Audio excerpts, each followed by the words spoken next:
Once upon a time, in a peaceful village called Media, there was a king and a queen who ruled wisely. They had an only daughter, a beautiful girl named Chiamanda.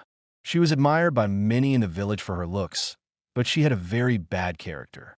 She was proud, arrogant, and disrespectful, especially to those who admired her.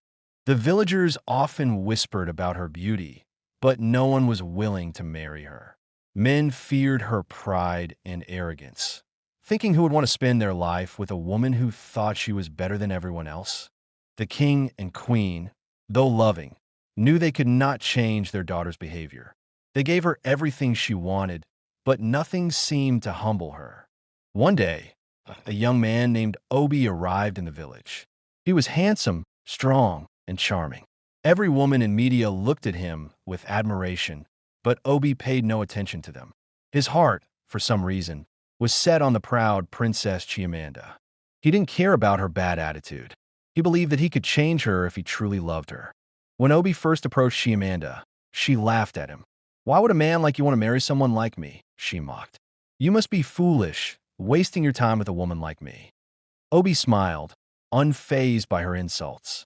"I want to marry you, Chiamanda," he said softly.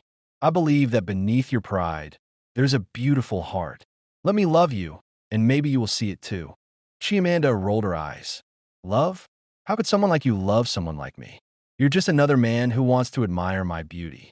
But Obi was not discouraged. He was determined. Every day, he would visit her, bringing her gifts, writing her poems, and doing everything he could to win her heart. The other women in the village were jealous, but Obi only had eyes for Chiamanda. He was determined to prove her wrong, to show her that love was about more than just beauty.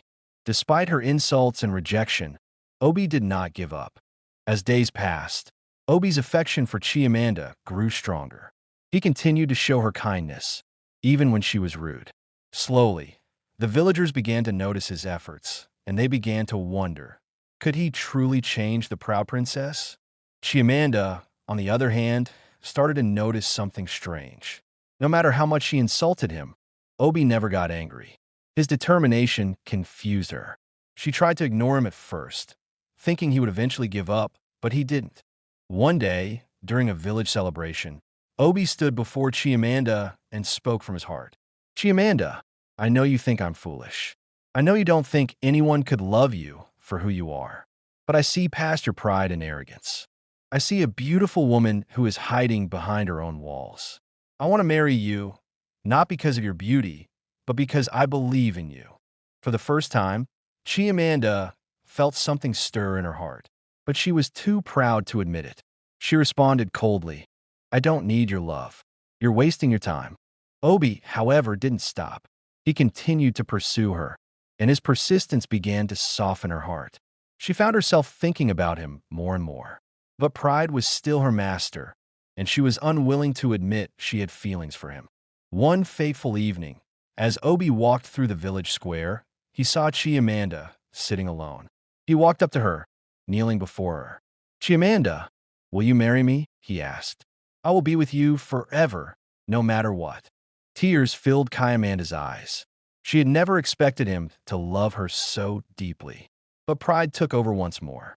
She stood up, turning away from him. "You don't deserve me," she said bitterly. "You are nothing but a fool." Obi's heart broke, but he stood up. He had tried his best, and now he realized there was nothing more he could do.